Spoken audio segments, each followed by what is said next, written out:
5 युद्ध क्षेत्र में रह चुके हैं आप।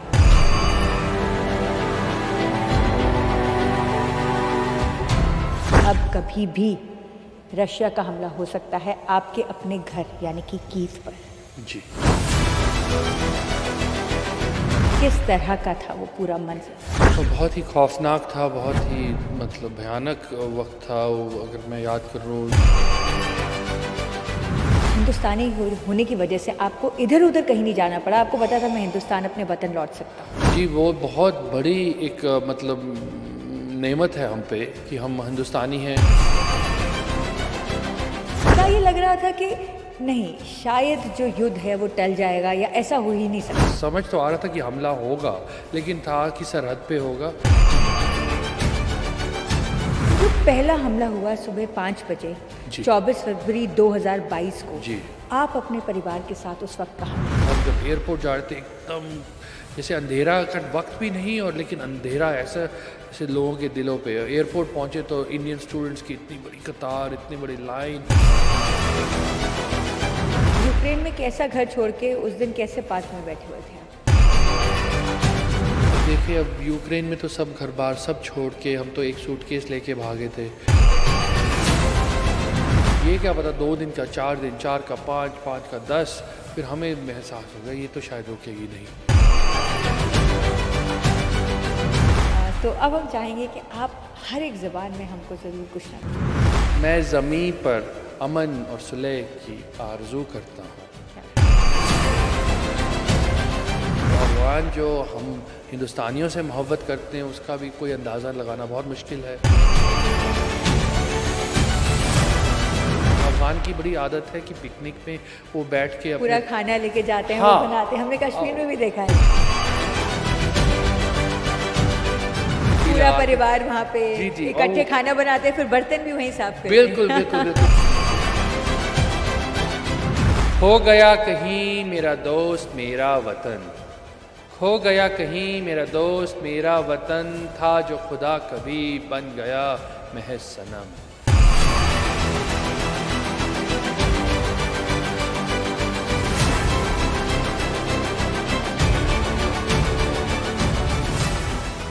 मानव जी, 5 युद्ध क्षेत्र में रह चुके हैं आप, और उसके बाद खुद एक दिन ये एहसास होता है कि अब कभी भी रशिया का हमला हो सकता है आपके अपने घर यानी कि कीव पर। जी। किस तरह का था वो पूरा मंजर?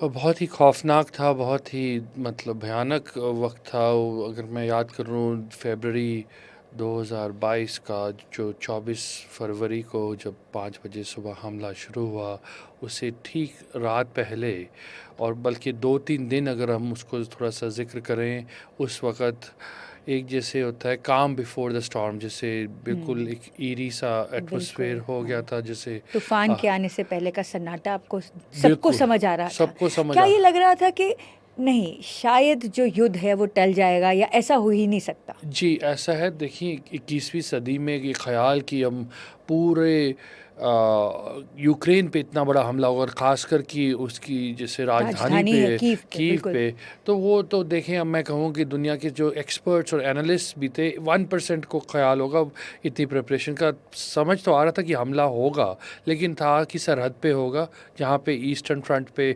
ऑलरेडी क्राइमिया और दनबास उस एरिया में है, उससे थोड़ा सा एक्सपैंड होगा। तो जो पहला हमला हुआ सुबह 5 बजे जी। 24 फरवरी 2022 को, जी। आप अपने परिवार के साथ उस वक्त कहाँ थे? जी, हम ऐसा है कि हम उसकी ठीक उसी रात को, जो आखिरी एयर स्पेस बंद होने से पहले, हम पहले तो इस सन्नाटे में, आपको ये भी बता दें, हमारे को आखिरी फ़्लाइट पे टिकट्स मिली हैं, लेकिन उस वक़्त तब मिली हैं क्योंकि हमारे बच्चों के स्कूल में जो एक पेरेंट और थे, उनके तवज्जुह, उनके तरीके से एक और कोई जो एजेंसी चलाते हैं, उन्होंने बस एतबार पे, क्योंकि फाइनेंशियल सिस्टम्स भी फेल हो गए थे, तो वो तो उन्होंने अरेंज की। और हम जब एयरपोर्ट जा रहे थे, एकदम जैसे अंधेरा का वक्त भी नहीं, और लेकिन अंधेरा ऐसा जैसे लोगों के दिलों पे। एयरपोर्ट पहुंचे तो इंडियन स्टूडेंट्स की इतनी बड़ी कतार, इतनी बड़ी लाइन, सब निकल रहे हैं, बेग कर रहे हैं कि हमें निकालो। और फिर उस जो यूक्रेनियन विमेन एंड चिल्ड्रन, मतलब खासकर जो लेडीज़, बच्चों को तो शायद बिल्कुल। अंदाज़ा नहीं था, लेकिन रो रही हैं, अपने हस्बैंड्स को खुदा हाफिज़ कह रहे हैं, अपने लड़कों को, क्योंकि यहाँ पर मैं एक और जी, सवाल आपसे पूछती हूँ। जी, देखिए मानवता तो सब जगह एक बराबर ही है, जी। लेकिन आपको नहीं लगता कहीं न कहीं आप हिंदुस्तानी होने की वजह से आपको इधर-उधर कहीं नहीं जाना पड़ा? आपको पता था मैं हिंदुस्तान अपने वतन लौट सकता हूँ। जी, वो बहुत बड़ी एक मतलब नेमत है हम पे कि हम हिंदुस्तानी हैं, क्योंकि हम जैसे हम पोलैंड तक पहुँचे, हुँ। और फिर हमें जैसे बाकी जो यूक्रेनियंस थे उन पे बहुत बुरी गुज़री है, जैसे कभी शरणार्थी। ख़्याल आया कि किसी और कंट्री में चले जाते हैं कि हिंदुस्तान नहीं जाना, कि बिल्कुल क्लियर थे कि हिंदुस्तान ही जी, वापस अब जाना है? ऐसा वहाँ पे हमारे को मौका ज़रूर था। उन्होंने एक कोई कुछ जैसे टेम्परेरी असाइलम स्टेटस, और नॉर्वे में भी, वहाँ भी, कि हमें अब वो ग्रीन कार्ड या जो कहते हैं हुँ। Permanent resident. लेकिन उस वक़्त क्या हुआ, हम 10 दिन वहाँ पे पोलैंड में थे, और हम एक दिन की बात मैं थोड़ा आपको हुँ, बताना हुँ। चाहूँगा कि हम अपने बच्चों को लेके पार्क में, अपनी मतलब मैं वाइफ गए थे, थोड़ा-सा उनका दिल तो बहलाना ही था, क्योंकि एकदम धक्के से आए थे, एक बिल्कुल। सूटकेस हुँ, लेके, सारा घर-बार, स्कूल हुँ। सब छोड़ के, तो उन्हें थोड़ा-सा दिल। तो मेरी वाइफ ने कहा कि मुझे ना ये पिछले घंटे में, मैंने तो थोड़ा फ़ोन पे बिज़ी था, कुछ अपने दोस्तों को यूक्रेन से और हुँ, अपने कॉलीग्स और सबको हुँ। निकला। कहता मुझे ये घंटा सही नहीं लगा। मैंने कहा क्या मतलब आपका? मुझे ये जिस तरह बाकी जो मदर्स हैं और हमारे बच्चों को देख रही हैं, और जिस तरह उनकी नज़रें नीचे हो रही हैं, और जिस तरह वो अपने बच्चों को दूर कर रही हैं, हमारे मुझे अच्छा नहीं लग रहा, हमें जाना चाहिए।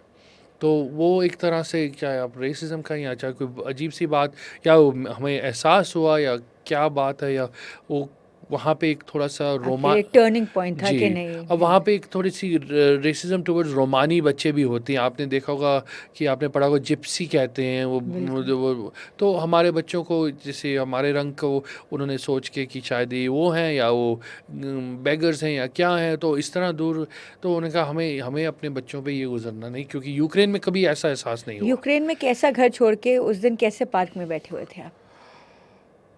अब देखिए, अब यूक्रेन में तो सब घर-बार सब छोड़ के, हम तो एक सूटकेस लेके भागे थे, और वहाँ पे 2 दिन के लिए हमने सोचा था, 2 दिन के लिए हम एक जगह पे रहेंगे, और बाउम्मीद कि ये तो शायद पुतिन साहब दिखाना चाहते हैं अपना ज़ोर, और निकल के फिर समझौते पे बात आएगी। हुँ। ये क्या पता, 2 दिन का 4 दिन, 4 का 5, 5 का 10, फिर हमें एहसास हो गया ये तो शायद रुकेगी नहीं। तो पार्क में तो हमें बड़ा ऐसा, जैसे हम जब हिंदुस्तान पहुँचे, तो हमारी अम्मा ने कहा कि तुमने तो हमें बँटवारा याद दिला दिया, जो हुँ, तक़सीम हुए थे हिंदुस्तान और पाकिस्तान, हुँ। वो उस तरह का वक़्त याद दिला दिया कि तो हम भी बच गए, हम भी जान बचा के सब आए थे, तुम्हारे वालिद और तुम्हारे पापा और सब लोग, तो तुम भी ठीक रहोगे, तुम्हारी जान बच गई है। तो आपके परिवार ने 2 पार्टीशन देख लिए एक तरह से। हाँ, कह सकते हैं कि बहुत मुश्किल सेपरेशन देखी है यूक्रेन से, जिस तरह से वो उन्होंने देखी थी हिंदुस्तान पाकिस्तान। मेरे पापा साहब भी लाहौर के पैदाइश है। हमने तो बल्कि अपनी बेटी का नाम ही अनारकली रखा था, अरे कि वाह! बिकॉज़ पापा साहब वापस नहीं जा पाए, क्योंकि अनारकली बाज़ार में पैदा हुए थे वो, अरे वाह! लाहौर में। आप मानव जी अब बढ़ते हैं आपकी तरफ। आपको 7 ज़ुबान आती जी, हैं, जी, जी। 7 जी, लैंग्वेजेज़ जी, यू जी, आर जी। Proficient in. जी, जी, जी। तो अब हम चाहेंगे कि आप हर एक ज़बान में हमको ज़रूर कुछ ना कुछ बोल के दिखाएँ। जी, मैं अच्छा, अगर आपका ख़्वाहिश है तो एक जैसे I wish peace on earth, तो मैं उसे हुँ। थोड़ा-सा अलग-अलग ज़बानों में बोल दूँगा। मैं पहले फ्रेंच में बोलूँगा, Je souhaite la paix dans le monde। सो ये फ्रेंच में हो गया, और Deseo paz en el mundo, that is in Spanish. अब मैं आपको फ़ारसी में कहूँगा, आरज़ूए सुलह रूए ज़मीन दारम। तो ये मैं सुलह की आरज़ू है, वो फ़ारसी पीस और से उर्दू की नज़दीक से तो आप देख रहे होंगे। जिलाय मीर नाज़िम लिया, दैट्स इन कोई Russian, Russian that's okay. In Russian. मैं, और अगर उर्दू में कहें, मैं ज़मीं पर अमन और सुलह की आरज़ू करता हूँ। क्या और बाकी तो हमारी ज़बानों में, पंजाबी में, मैं धरती ते शांति की कामना करता हूँ, या मैं पृथ्वी पर शांति की।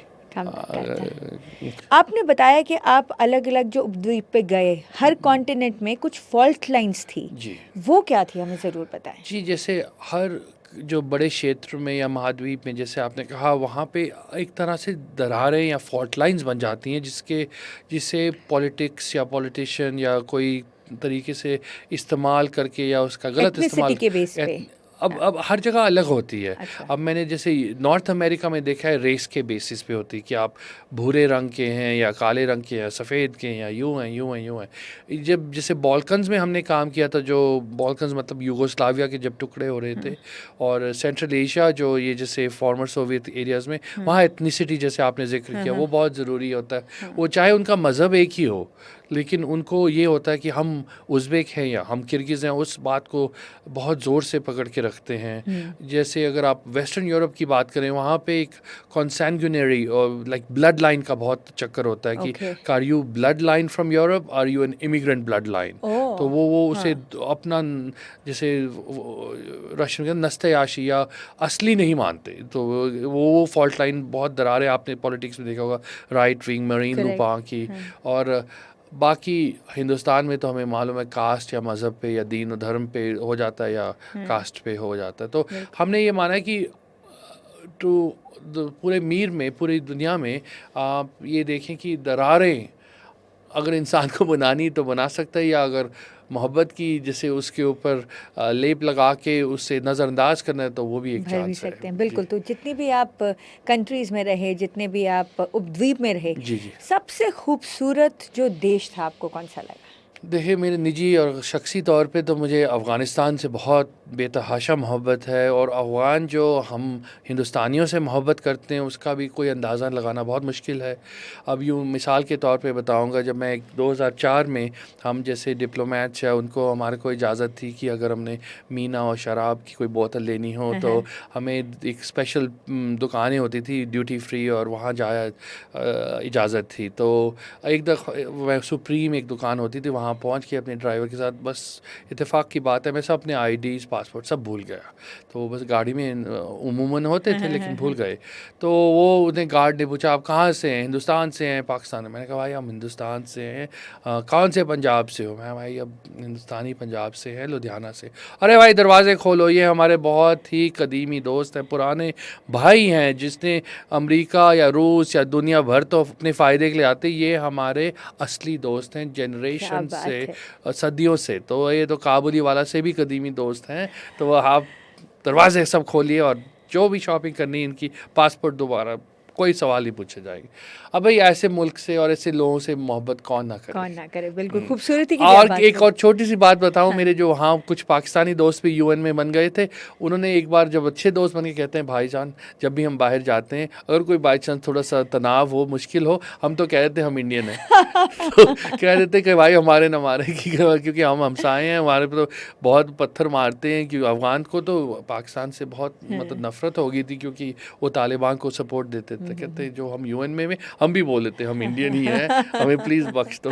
अरे वाह, खूबसूरती के बारे में आप बता रहे थे जी, अफगानिस्तान और वहाँ की खूबसूरती तो ऐसी है कि आप कोई कहें कि जो नक्काशी करता हो, कोई पेंटिंग करता हो, वो भी इतना इमेजिनेशन नहीं रख पाएगा। क्योंकि 12-14 रंग, जैसे हम बामियाँ की बात करें जहाँ पे वो बुद्धा के स्टैचू हुआ करते थे, वहाँ पहाड़ जो ऐसे हैं उनके जैसे अलग अलग रंग ऐसे हैं कि उफ़ तौबा है। आप रेनबो में 7 होते हैं, इनमें तो 14 रंग हुआ करते क्या थे। बात है, और बहुत आप बढ़िया। रास्ते में इतनी खूबसूरत नदियाँ, उसमें ही हम रुक के, लोग अफ़गान की बड़ी आदत है कि पिकनिक में वो बैठ के अपने, पूरा खाना लेके जाते हैं, वो हाँ, बनाते हैं, हमने कश्मीर में भी देखा है वो, जी, जी, बिल्कुल। बिल्कुल, हाँ, बिल्कुल, हाँ, हाँ। वो कालींचा लगा के, बिल्कुल, दरी पूरा लगा के, परिवार वहाँ पे जी, जी, और इकट्ठे वो खाना बनाते हैं, फिर बर्तन भी वहीं साफ करते बिल्कुल, हैं। बिल्कुल, बिल्कुल, और वहाँ से आप अपनी नदी से पानी पी सकते हैं। पानी और पी वो सकते हैं। इतने बड़े-बड़े तरबूज, इतने शीरीन, इतने मीठे अनार, और ये तरबूज, और वो जैसे यहाँ सीताफल कहते हैं, वो हर तरह की चीज़ें लाते थे और वहीं खा के उनके लिए तो सिंपल जॉयज़ ऑफ लाइफ बहुत ही अहमियत रखते हैं। किंग अशोका से काफ़ी इंस्पायर्ड हैं आप। जी, जी, बिल्कुल। असलन मैं आपको अगर थोड़ी-सी